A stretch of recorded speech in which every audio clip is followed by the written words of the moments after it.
Secretary Clinton, welcome to the show. Thank you so much, Ravi. So let's start with something in the news. The Trump administration just dropped its national security strategy. What do you make of it? Well, I think it's fair to say that I'm still digesting it.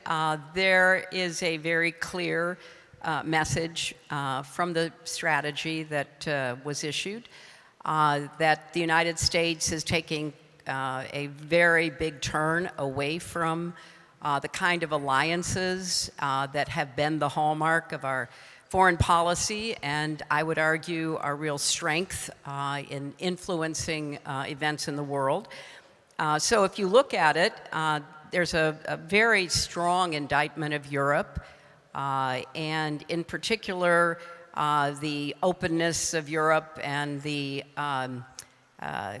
composition of the population of Europe.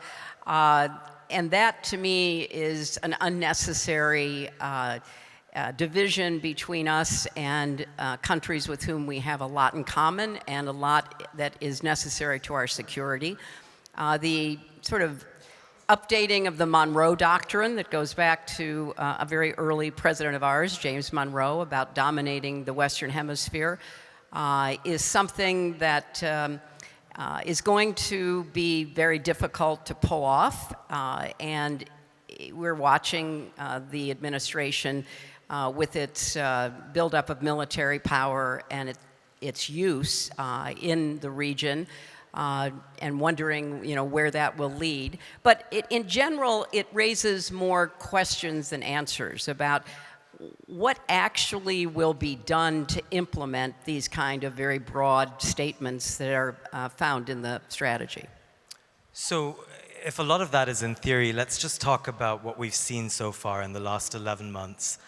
When you look around the world, what is your sense of the impact Trump has had on his second term on countries around the world? Well, personally, I'm quite concerned about the impact because there has been a very heavy emphasis on moving away from what I think are core American values in a number of ways.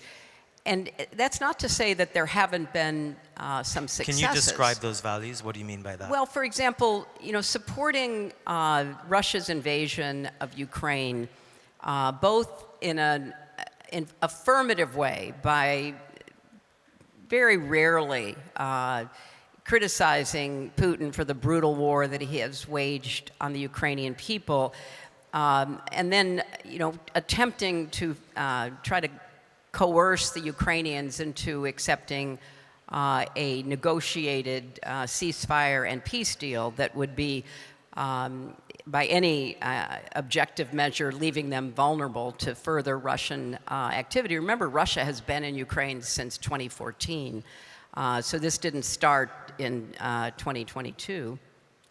So I think that there's a lot that needs to be reviewed and looked at from the perspective of what are the long-term consequences. And I just find that very often it's difficult to wrap your arms around, what is the objective? If it is to cause disruption and hope that that will lead to a better outcome, I've seen a lot of disruption, but we're still not yet at the point where we see what the actual effects will be. So take a couple of quick things. I very quickly supported the 20-point peace plan to bring about the Gaza ceasefire and gave the president and his people credit for getting that terrible war to finally end.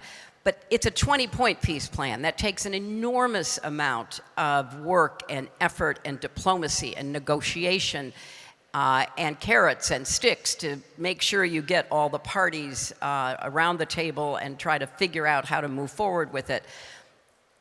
That's where we'll really find out if that is going to stick. I already mentioned Ukraine. I think it's a terrible position for the United States to be in. I was thinking 35 years ago, another dictator invaded a neighbor, namely Saddam Hussein, crossed the border to seize parts of Kuwait. And the world rightly reacted because you cannot reward that kind of aggression where efforts are made to literally, invade your neighbor and seize territory, claiming that, by some, theory it belongs to you. So the world reacted. Saddam Hussein was, obviously pushed back. In this situation, Putin is intent upon taking as much of Ukraine as he can. I think we could have played, both in the Biden administration and now in the Trump administration, a much more assertive role in trying to help Ukraine continue to do the very heroic job it's doing defending itself. With China, if you look at the national security strategy, there's a lot of, very important points about economic competition. And we also, though, have to recognize that along with the economic competition, there's a strategic competition with China in the region. And the buildup of the Chinese military assets are, ones that pose a direct threat. First, foremost to our allies in the region, but then also to the United States. So, when you look at diplomacy of any kind, whether it's trying to end a war or trying to prevent a war, or deter your adversaries, there has to be so much follow-up. And there is an aversion within the administration to, the kind of work that is done by foreign service officers, diplomats, others who are on the front lines trying to fulfill these national security objectives. And there's a very small group around the president who he trusts to do all of this. And I think in many ways that is just not adequate for the complexity of the problems we face. But part of the criticism that the Trump administration has often had, say, for example, of the Obama administration or even the Biden administration, was that there was too much of all of that stuff. And so they claim that they right-sized the China strategy, which was a direct critique of the Obama years. And in a sense, there's bipartisan agreement in the United States. I'm not saying that's right, but there is. That we needed a different approach to China. Look, I think that there's a lot to critique in any presidential administration. But I think that there's also a lot to learn from any presidential administration about what works and what doesn't work. For example, I recently saw an analysis of peace agreements, which ones actually stick and how you get to them. Obviously in the 90s, there was the Good Friday Agreement in Northern Ireland, there was the Dayton Agreement in the Balkans. And so I know how much effort went into actually getting those agreements made. And in the case of Northern Ireland and in the case of the Balkans, what it took to demilitarize, decommission the weapons of the combatants, all of that, that is the boring, hard work of actually achieving diplomatic success. And I think there's a lot to be said for the kind of dramatic and bold action that we see from this president, but that standing alone is not sufficient. It may be necessary to get the world's attention, get the party's attention, get something done in the immediate effort to show progress, but then you've got to do all of that hard work. So it's not either or. When I think about the kinds of diplomacy that I saw, in the 90s, that I saw when I was in the Senate, that I was part of in the Obama administration, there are a lot of tools in the toolkit. And among those tools are soft power, development, which we have unfortunately decided is not going to be a prominent tool in how we try to influence people, persuade them. China's filling that gap, particularly in Africa. So to me, you don't get into office and say everything that was ever done going back to the founding of the country was wrong and we're going to do it differently. You say, hey, I've got a different style, I've got some different ideas, I'm going to learn from the past, I'm going to apply what works, and then we're going to go from there. That just makes sense to me, and I worry that we are, shutting a lot of doors, cutting off a lot of our allies, and not learning some of those lessons right now. So I'm going to come back to Trump and also the future of the Democratic Party. I want to talk about you now. You've been in the news this past week for some comments you made at an event in New York organized by the newspaper Israel Hayom. And I'm going to paraphrase here, but you said that smart, well-educated young Americans are getting their news from social media and from TikTok. And you went on to say that this is how they're learning about what happened on October 7th and then what happened in Gaza in the months that followed. And it appears that this was a broader lament on your part about declining support among Americans for Israel. That comment has generated a lot of controversy, and it's led Congressman Ro Khanna, for example, to point out that I don't think the answer is to disparage the intelligence of young people. It's been a few days now since you've said that. How are you reflecting on your words and the controversy around it? Well, I think it is a provable fact that most Americans and an even bigger percentage of young Americans get their news from social media. If that is controversial, then people are not paying attention to how... Is that a bad thing? I don't know if it's a bad thing, but I think it's an incomplete... Well, let me rephrase this. They should be listening to you, Ravi. I mean, obviously. People do listen to me for what it's worth, and I am also on Instagram and TikTok. But I guess the broader point here is that if Americans are shifting in their views about Israel, and poll after poll shows that that is the case, that is based on some information that they're getting not just from social media, but also from very reputable journalists operating in the region, also Palestinian journalists in Gaza. Why is that not accurate? I'm not saying it's not accurate. I am saying that I teach at Columbia University, and I teach a course called Inside the Situation Room. And so it's a very large course. I co-teach it with the dean of the School of International and Public Affairs.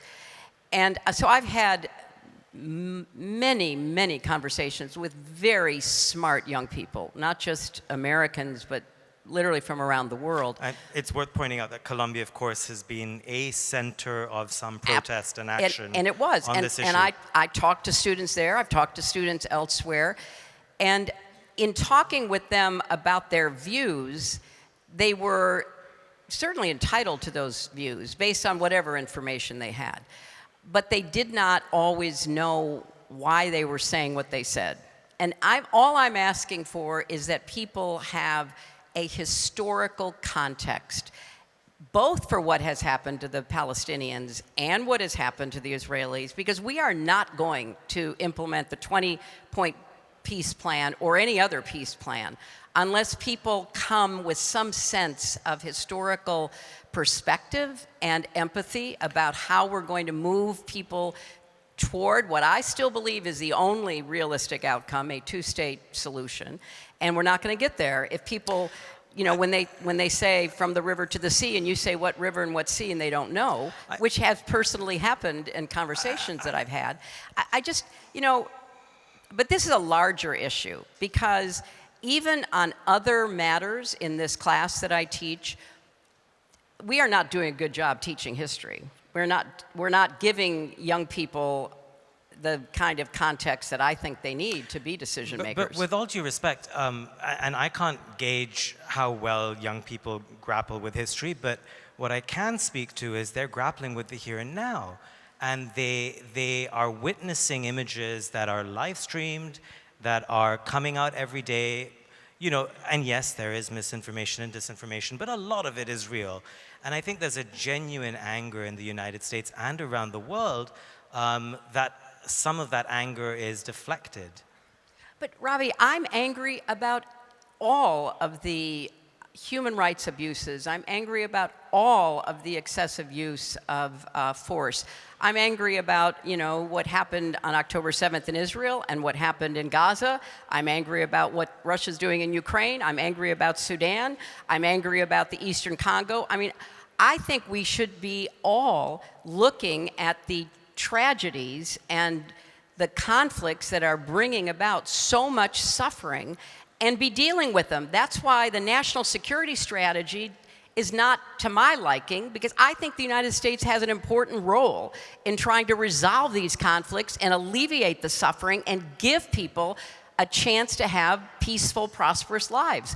That should be our goal. That is in America's interest. I don't care where in the world you are. So, of course, the suffering in Gaza is horrific. Full stop.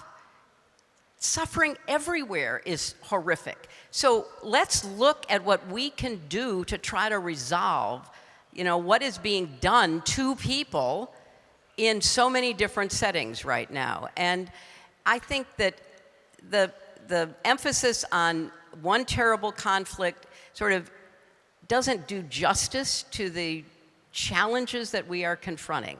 And I don't want to see my country basically say, you know what, those other presidents, they tried to resolve conflicts. They tried to stand for democracy and freedom. They stood up for human rights. What a waste of time. That is, to me, an abdication of leadership. And I want to see us involved everywhere, trying to stop the kind of horrible abuses that are going on. I'm with you on all of that. I think the argument we often hear, of course, is that America has a different role in the Middle East. Of course, it supports Israel and therefore is complicit to a degree. But I want to draw a line from all of this to 9/11 and America's misadventures after 9/11 and the war in Iraq, the war on terror. And one could make the case that at some level, America's been unable to maybe curb Israel in this particular case, or even impose its will and talk about values and rules and norms and conflicts around the world, in part because it too has skirted rules and norms in several instances in its history. Is it your sense now that we're entering a world where the rules and norms don't matter as much? And what can the United States do? Look, I think it's an interesting analogy because when a country is attacked, and as you know, I was a senator from New York on 9/11, so I was deeply involved in dealing with families who had lost loved ones, dealing with the people who had been grievously injured, dealing with the horrible cleanup and everything we had to do in Lower Manhattan. That is a traumatic event. And people don't always make the best decisions post-traumatic events. You have to understand that. And I'm not sure that, that was well understood after 9/11 in American decision-making. And I think you can see other examples of that, obviously. That's part of the reason why we established all of these norms and laws after the Second World War. When you talk about how the rule of law, how the expectations of militaries in combat are supposed to be judged, all of that was an effort to try to construct a system that could rein in bad leaders like Vladimir Putin, who wants to dominate and destroy his neighbors, leaders who are traumatized by horrific events and therefore lash out and may not be, restrained and acting the way that they should. That's part of why we constructed this whole system, to move away from norms and laws in the international system will only benefit the worst actors in the international system, whether they are heads of state or criminal cartels or whoever. So I really believe it's a mistake for the United States not to be upholding all those rules. Does that mean we're always going to follow them perfectly? No, nobody ever has. But we need not just to give lip service to them, but to try our best to set examples, to be a nation of laws, not men, as the saying goes. And the world will be much worse off if the United States retreats from that position. Now, we have a big dispute going on right now over the bombing of these fishing boats. Off the coast of Venezuela. Yeah, in the Caribbean and the Pacific, and there has not been an adequate showing. You know, I was on the Senate Armed Services Committee, and the Bush administration, which I did not always agree with, you know, we would require them to come up and explain things and provide information. In the Obama administration, you know, even in the most secret negotiation or in the Situation Room I was ever involved in, the decision to go after Osama bin Laden, the leaders of Congress were briefed on that. So there were norms, there were rules, there were, you know, both legal and kind of moral expectations. I have to ask, I'm sure you get asked this all the time, where is Congress today? Well, the Congress has abdicated its responsibility, and it's very sad to me because no president likes to be questioned by the Congress. I don't care what party you are. But that's part of the way our system was set up under our Constitution.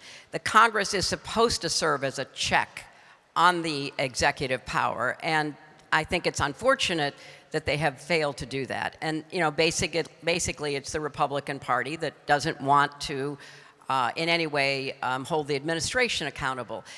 That is not in keeping with our Constitution, and it is not smart because presidents need to be held accountable. It's a heady feeling, you know, being in the Oval Office. And part of the way our founders, and we're about to celebrate the 250th anniversary of the Declaration of Independence, understood human nature was to say, hey, look, there have to be separation of powers, there have to be checks and balances. The first article sets up the Congress, the second the executive, the third the judiciary. And there's supposed to be all of this tension so that nobody goes too far and leads the country astray. So I think the Congress has abdicated what about that responsibility. Democrats? Could Democrats be doing more, and are you advising them in any capacity to try and come up with a better strategy? Well, look, I think the Democrats actually came out of that shutdown in a strong position because they put affordability, particularly the affordability of health care, front and center on the domestic agenda. It was very hard to get any kind of, you know, smart political strategy in the beginning because the Democrats had so few tools. But I think that there is a growing awareness that the Democrats are being more effective in their opposition to the president. And I think the recent elections prove that voters are, you know, beginning to ask a lot of questions. Obviously, you can look at polling and favorability ratings and all of that. But what bothers me is that I was in the Senate for 8 years. I know a number of the Republicans who are still in the Senate. I don't recognize them because they were more than happy to criticize and question Bush and certainly Obama and certainly Biden. And they, you know, they are either intimidated or, you know, in agreement, whatever the reason might be, that they're not doing the same now. When you look at why Democrats lost to Trump, what do you think in general they're missing about where the country is at? You know, what have they gotten wrong? What are they misreading? Well, look, I think that we are about to see political changes come and go, as you know so well. And I think that there were a lot of missed signals in the Biden administration. Obviously, you know, Democrats lost the presidential election. I think there was a lot of uncertainty about how best to take on the president in the initial months of this term. But I think they have found their footing, and I think the candidates who are running, whether it's the new mayor-elect in New York, who made affordability the center of his campaign, or the newly elected governors in New Jersey and Virginia, who also made affordability the key message of their campaigns, that is beginning to resonate because it reflects the reality of Americans' daily lives. You know, President Trump ran on affordability in large measure. You know, I'm going to get the prices down. You're going to have a better economic future. That hasn't happened. And so you can only tell people something for so long before they say, wait a minute, because that's what happened with Biden. He kept saying, you know, the economic indicators are really good. And people were saying, yeah, I'm looking at my grocery list and I can't afford half the items on it. I'm looking at my electricity rates. I'm looking at my health care costs. And so they turned on Biden, even though, you know, he had tried very hard to lay the groundwork for new jobs and all the rest of it. Now you see people turning on the president. You see his favorabilities, you know, in the 30s in some polls. Why? Because their lived reality does not reflect the messages that are being put out from the White House. And I think there are concerns, you know, about what some of the other actions are. You know, one of the things that really broke through to people was demolishing the East Wing of the White House. And, you know, look, you can have an argument, the White House needs a big space for people to gather, that's fine, but it was just such an abrupt decision, and the pictures were so incredibly disturbing. So people all of a sudden started saying, wait a minute, what's going on? That's the White House. So there's a lot that is beginning to penetrate, not just among Democrats, but independents as well, about, wait a minute, maybe this is not exactly what I voted for. Last question. 30 years ago, you went to Beijing and you gave this iconic speech in which you said women's rights are human rights. And in many senses, I mean, that opened so many doors around the world and, you know, was formative in creating a feminist foreign policy. There have been some reversals of all the gains in the last 3 decades to the last few years. They're disappointing. I know you're not despondent, though. What gives you hope on this? Well, specifically on this issue, you know, 30 years ago, I did make a speech, but what was more significant is that 189 countries reached consensus on something called the Platform for Action, which was the most historic effort to lay out all the ways in which women were not being treated equally and fairly in societies around the globe. And we made a lot of progress. For example, domestic violence was not considered a crime. It was a norm. It was like, oh, well, that's what happens in families. And that was changed. And all of a sudden, countries began to pass laws against domestic violence and train judges and law enforcement people to deal with it. Child marriage was seen as, you know, a norm that, you know, really cut into a young woman's potential for her own life, her education and her health, and so much else. So on so many grounds, we were making all this progress, and women across the globe were advancing toward a greater sense of opportunity. And there has been a reversal. Started in COVID with real intention, in part because economically a lot of families found themselves in terrible trouble. And so child marriage started going up, domestic violence started going up again. And what I'm seeing now is that even in countries that are, you know, advanced economies, there are a lot of doors shutting. I mean, it's a very sad commentary that there is now a lot of corporations that are saying, well, wait a minute, I don't want to get in trouble if I put a woman on the board, even though I'd like to hear from a woman. You know, I ended up on the Walmart board because Sam Walton called me and said, I think I need a woman on the board because, you know, most of my customers are women, and we don't have any women, and I want to know what women think when they go into my store. Well, that was common sense. That was not revolutionary. That wasn't DEI. That was like, we have a big market out there. We want to sell to everybody, and that includes women and people of color and everybody else.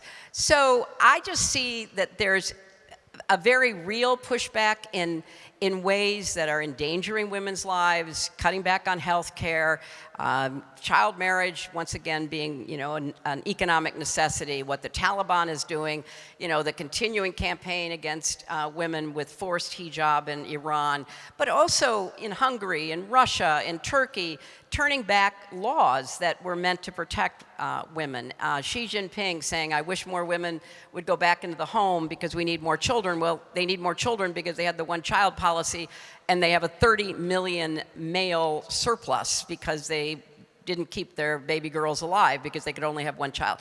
I mean, all of these decisions have consequences, and authoritarianism often picks on women first because they're more vulnerable and they can be you know, pointed to as the problems in society or because of what women are doing or failing to do. So there has been pushback and there are reversals, but I am optimistic because I think that is out of step with reality. And I still believe that women's rights are human rights and that women's equality is the unfinished business of the 21st century. And every nation will do better the more they give opportunities for women to make their own decisions. That's a great place to end. Secretary Clinton, thanks for joining us. Thank you.